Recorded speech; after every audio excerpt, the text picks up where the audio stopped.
AITUC വടക്കൻ മേഖലാ ജാഥ കാസർഗോഡ് ജില്ലയിൽ പര്യടനം പൂർത്തിയാക്കി. വിവിധ കേന്ദ്രങ്ങളിൽ സ്വീകരണം ഏറ്റുവാങ്ങിയാണ് തൃക്കരിപ്പൂർ നടക്കാവിൽ ജില്ലാതല പര്യടനം പൂർത്തിയാക്കിയത്.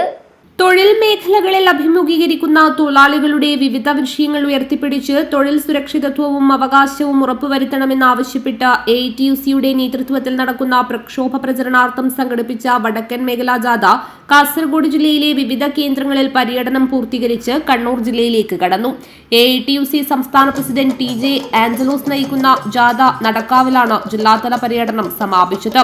സ്വീകരണ കേന്ദ്രങ്ങളിൽ ജാഥ leader TJ Anjalose, vice captain KK Ashraf, director KG Sivanandan, ജാഥ അംഗങ്ങളായ P Subramanian, Vijayan Kunissery, KV Krishnan, CK Sasidharan, Chengara Surendran, Thavam Balakrishnan, KC Jayapalan, K Mallika, Elizabeth Assisi, AITUC Kasaragod ജില്ലാ president KS Kuriakose, general secretary T Krishnan, P Vijayakumar എന്നിവർ സംസാരിച്ചു.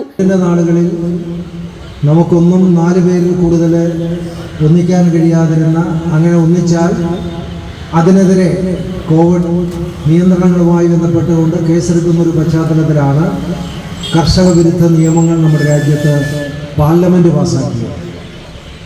അന്ന് ബിനോയ് വിശ്വ ഉൾപ്പെടെയുള്ള ഇടതുപക്ഷ MPമാരെ സസ്പെൻഡ് ചെയ്ത് പുറത്തു നിർത്തിക്കൊണ്ടാണ്.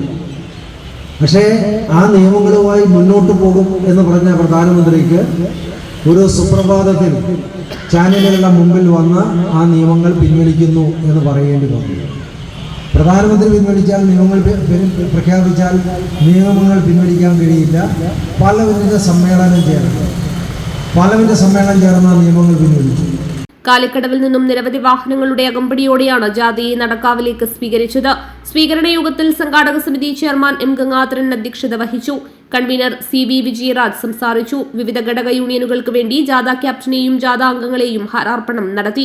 വിവിധ ജില്ലകളിലെ പര്യടനത്തിന് ശേഷം 17-ന് തൃശൂരിൽ ജാഥ സമാപിക്കും. News bureau, Trikaripur.